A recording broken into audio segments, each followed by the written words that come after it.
In this next video, we are going to get familiar with some of the operators that Apache Flink is providing in order to do those transformation on the data stream. So let's quickly remind ourselves why is this needed in the Apache Flink application. So a given Apache Flink application, we already said that it has like 5 phases of the anatomy of the code of a given program.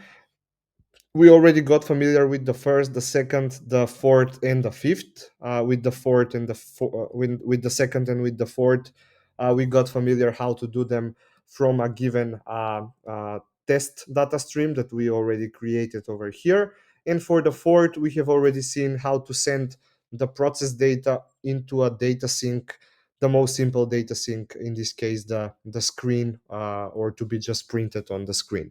Uh, there are many kinds of data input stream and output streams, data sources and data sinks that we will see later in this course. But for the moment being, just to test the applications that we are going to write, this will be enough for us.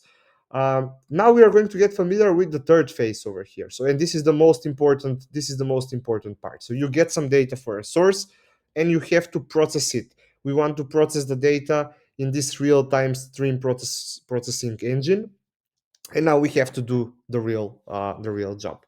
In order to achieve that, Apache Flink offers several operators that we are going to see some of them one by one over here. um, and later we'll continue with a continuation of those operators. We'll see which of those operators, what's the resulting type for it, etc., etc. So first we are going to start with the map operator. The map operator gets as an input. The map operator is being called on a data stream of a given type T. Let's say T is a string, and the output will be actually a data stream of a different type. It can be the same type, but usually we use the map operator in order to map something to a different type. So for example, in this scenario over here, we have a data stream of integers. We don't care how the data stream was created. We're just going to assume that it was created in some way. And what do we do over here? We create a new data stream of integers again. So the map operator expects a implementation of a functional interface in Java. A functional interface is an interface with only one method inside of the interface, only one function, and it can be implemented through an anonymous class. This is an anonymous class, or it can be implemented with the help of lambda expressions. We'll see that how does it work. So in this case, our map function is a functional interface, generic functional interface with two generic parameters. First one is the source type. In our case, the data stream is of type integer, so we have integer here. And the second parameter is the output type. In our case, it's again integer because we have, in this example, they have decided to map a given integer into two times the value of data stream of that stream. So if we have a stream of the numbers 1, 2, 3, 4, 5, this will convert that data stream. It will map the data stream into a new data stream with the numbers 4, 2, 4, 6, 8, and 10. This is the goal that is going to be achieved. Over here in the documentations of Apache Flink, you can see how to achieve that in various programming languages. As we said, our focus is on Java, so we will see how to do that in Java. So we will see a practical example over here.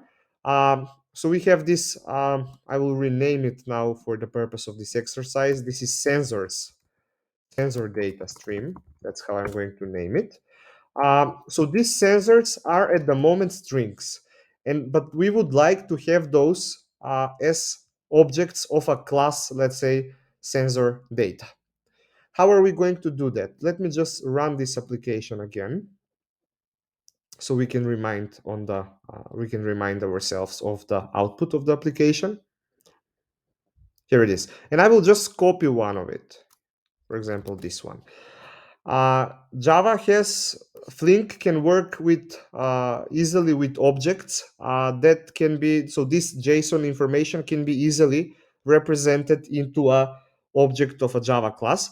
Those classes that represent that represent JSON objects are pretty much that can be used for serialization and deserializations are called plain old Pojo, plain old Java objects. And you can use, for example, this website to convert a given JSON, like this one over here.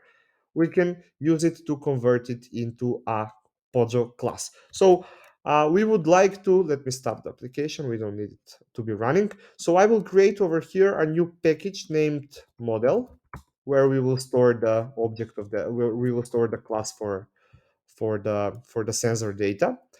So we would like the class to be set in the package Maka Ukim Finky model or models model, and the class name would be sensor data. Over here we have to specify what is the source type. The source type is a JSON object. We could use JSON for the annotation because I have already, as if you remember from the previous exercise, previous video, we have already imported that dependency over here. And then you have some things that you should check. For example, do we like to use long integers? In our case, yes, we do, because the timestamp is a long integer. Um, Getters, setters, yeah, that's fine. Hash code and equal to string. We could include to string method maybe. Make the classes serializable. Okay, we don't have to, but builder methods, primitive types, yeah, we can use primitive types like long, or they can be objects of the wrapped class. Let's go with objects of the wrapped class. And I think this would be enough for us at the moment. And if you press here on this button preview, you can see the class.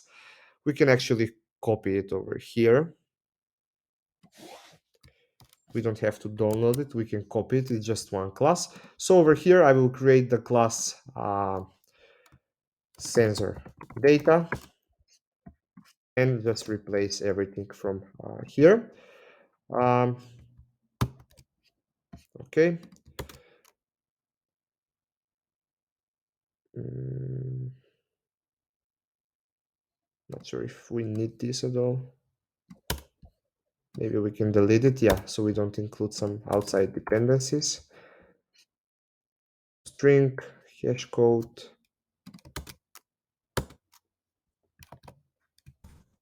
Okay, something of this can be simplified, as we can see. uh,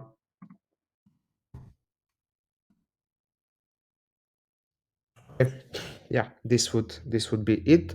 uh, we have a toString method as well. Okay, so let's now proceed to the class here for the first example. So now we want to show the map operator, and in our Go, we'll use the map operator to convert a data stream of strings to a data stream of data, of sensor data.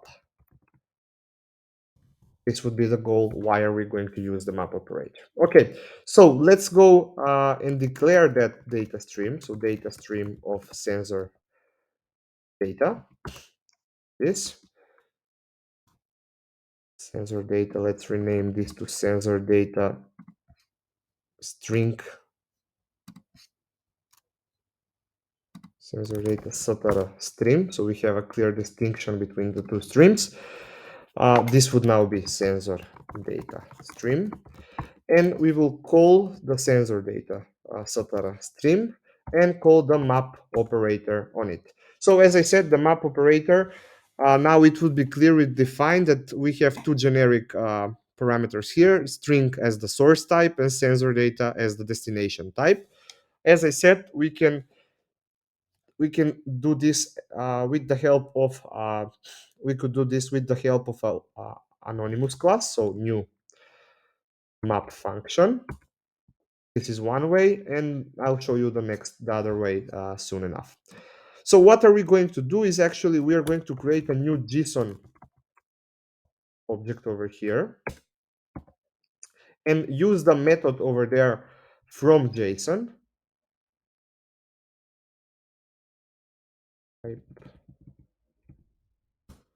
From JSON The from JSON will expect the string. That's the string that arrives in the map method. That would be each individual string read from the sensor data source function.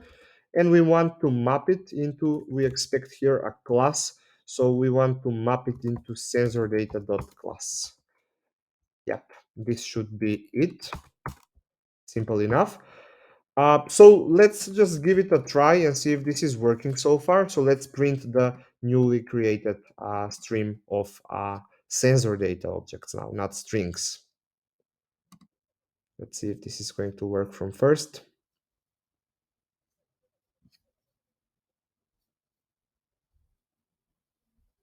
Yeah, it's working okay. Now we just have a different printing over here because these are all objects of the class sensor data, and then we have the values are being printed as well. So nothing pretty much changed, but now we can work with objects of class sensor data. We can use the get, the set methods from that class, etc. Another way how to perform this without an anonymous function is using a lambda expression, and IntelliJ is pretty much intelligent. It will tell you that you can replace this with lambda. So you can just click the button, and here it is replaced as lambda.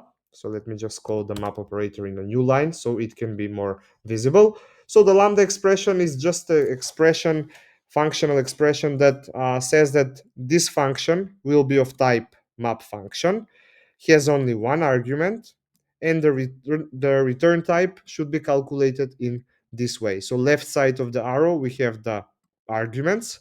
If there are more, they would be put into a bracket, but it's only one, so no need for that. And on the right side of the arrow, we have the returning type. Okay, so this is what the map operator works for. The next operator that we are going to see over here would be the flat map. So what's the flat map operator do? The flat map operator receives a data stream of t, for example, in our case of strings or of what was the name of source of sensor data, and as a result it returns another data stream which can be of the same or different type. But the goal over here is that you can create, when you get one element in the flat map function, you can produce 0, 1, or more elements. That's the whole point over here. So for example, let's say that for our sensor data, let's just remind ourselves quickly for the sensor data source function. Let's say that over here, um, let's say that over here, these sensor IDs. Let's say that we want to consider the sensor ID 4 as main sensor, something like this. And over here, 8 would be the main sensor. And over here, um, 10 will be the main sensor, and over here 12 will be the main sensor, something like that. And what we want to achieve, is when we get the data from sensors 1, 2, and 3, we want to ignore them. But when we get a sensor of sensor ID 4, we want to keep that data, but also produce data for 1, 2, and 3 with the same value and the same timestamp. So basically, on every sensor received from sensor ID 4, we want to generate four sensor data on all four sensors over here. And when we receive a sensor data from sensor ID 1, 2, 3, we will just ignore them. That would be what we want to achieve, just to demonstrate how flat map is working. So let's go over there. So now, as I said, we're going to see the flat map operator, and our goal in our case would be to take a data stream of sensor data stream sensor data, and create another data stream of sensor data again, but we would be modifying a little bit the content of that other stream. So the sensor data stream over here, we will call the flat map, and in the flat map, we will call new flat map function. The flat map function also has two generic parameters, the source type and the destination type. In our case, the destination type would be, again, sensor data. And we will generate the one and only method. So this is also a functional interface. So we can also implement it with a Lambda expression, just like we did before. So in our case, we will see what are you going to do from one sensor data, and this is the one or the first argument in the flat map method, and the other method is what is going to proceed to the next operator. So what are we going to preserve from the sensor data? So let's go quickly over here. So if we could maybe do this with a switch statement. Yeah, we could do it with a switch statement on the sensor data, get sensor ID. Yeah, we could definitely do that way. Let's see how will this go. So in cases that the sensor data is 1, 2, 3, 5, 6, 7, 9, 10, and 11. So let's see, 1, 2, 3, 5, 6. This should all be longs, I guess. 1, 2, 3, 5, 6. 7, 9, 10, and 11. 7, 9, 10, and 11. Okay. In this case, what we want to do, we do nothing.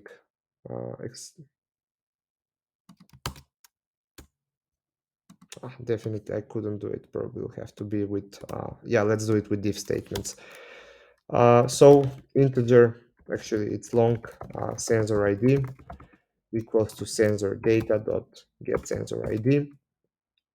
So let's go with if sensor ID equals to 1 or sensor ID equals to 2 or sensor ID equals to 3 or sensor ID equals to 5 or sensor ID equals to 6 or 7, 9, sensor ID equals to 7 or sensor ID equals to 9 or sensor ID equals to 9, 10 or equals to actually,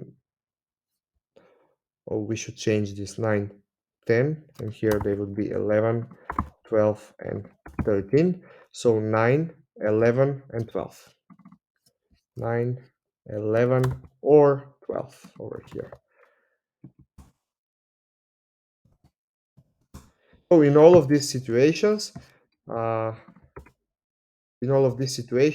we would actually do nothing. Nothing will happen over here in these situations. We will just ignore those events. So let's go to the else, and now we are going to do if the sensor ID equals to 4. In this situation, we will produce 3 more events. We will produce 3 more events with the same data. Just in this situation, we'll have to be really careful because we don't want to change the original event. We have to be really careful with the references. So we are going to create sensor data s1 equals to new sensor data. The constructor over here, does it expect anything? Do we have a constructor at all? Nope. Let's generate the constructor. That can be easy enough with all of the data. Unrelated problem. Okay.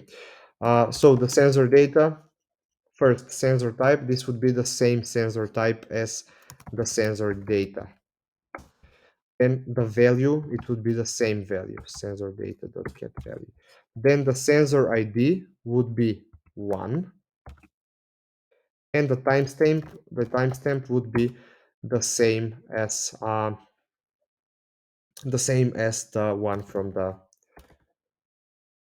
sensor data, as the one that we have received. We can actually do this maybe in a for loop, so we don't copy a lot of the text. Yeah, so we could do it with a for loop from 1 till actually long, from 1 till 3. Yep. So we can create a sensor data equals as this one over here. Let me copy it.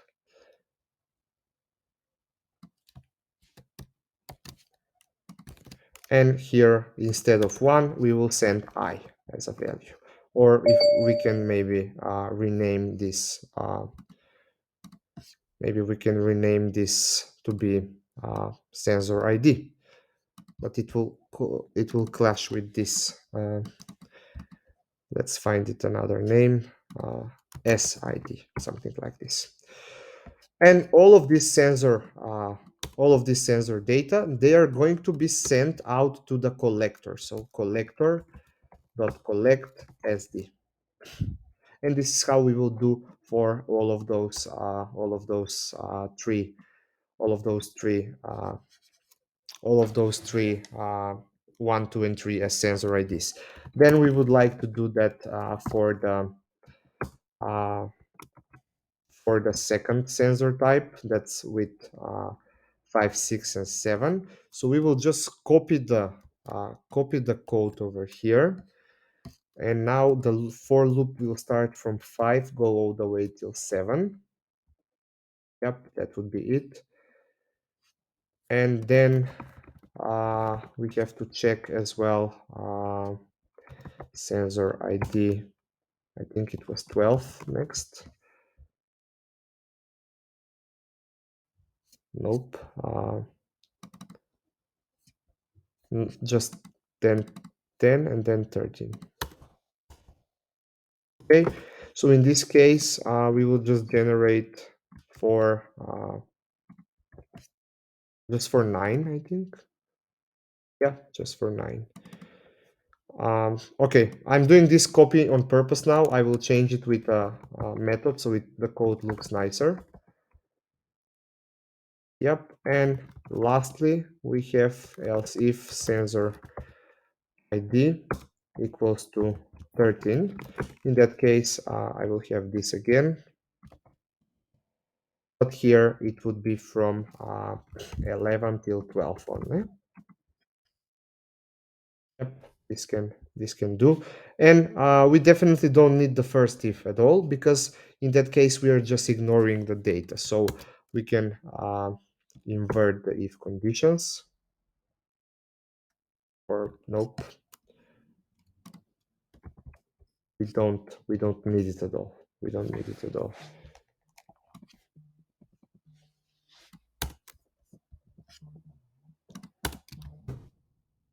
Here it is. Okay, this code became way too large. So we have to definitely refactor the code for sure. How are we going to refactor? We are going to get rid a bit of these repeated statements all the time. So we are going to right click on it and go refactor extract method. We could do it in the class first example. Here it is. Extracted. Yeah, actually we could do it this way. Sensor data, collector of sensor data. Yep. So one thing, we will have to have two more things. That would be the start ID and the end ID. So long start ID, long end ID. So we will start here from the start ID and go all the way till the end ID, something like this. So here, let's give it a try. The method would definitely not be called extracted. It would be renamed to generate copy copy sensor duplicate sensor data. There it is. We will call this method over here. We will send as start 1 as end 3. We will call it here as well. Generate start would be 5, end would be 7. Sensor data collector. Here, in the case of pen, it would be start 9 and end 9. And here it would be 11 till 12.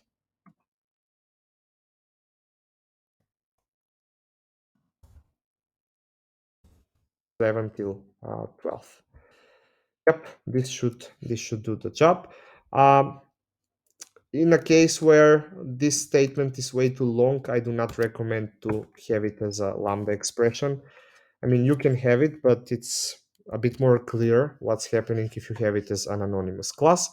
Um, so let's print the result and see what is happening. Uh, sensor data stream. We can save this into another data stream. So data stream of sensor data. Sensor data stream flat mapped. Let's call it that way. A bit long name for a variable, but it's expressive and we know what does it mean. Let's take a look and run this now. So the goal is that we should, whenever an event of sensor ID 4 is produced, okay, here it comes. So an event of type 7 was produced for the first time. And then this flat map operator for us created also sensor data with sensor ID 5 and 6, and all of them have the same timestamp, the same value, and of course the same sensor type. Then we had sensor ID 9. Probably it got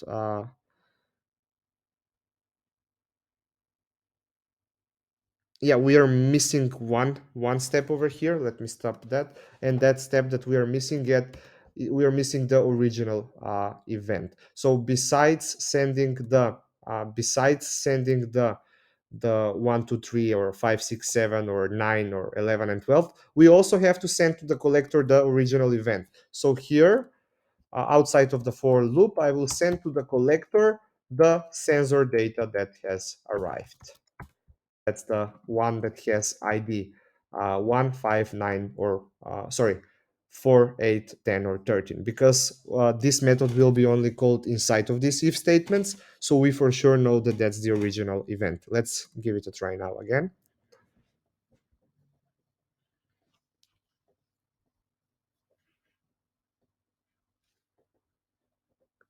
Okay, 10, 11, for example, here 11, 12, 13, they all have the same values, 1, 2, 3, and here is the 4.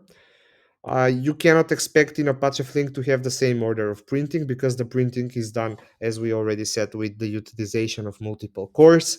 So this is a normal situation for it to be a bit distributed around the screen. So 1, 2, 3, 4, all same values, all same timestamp. This is what we wanted to achieve.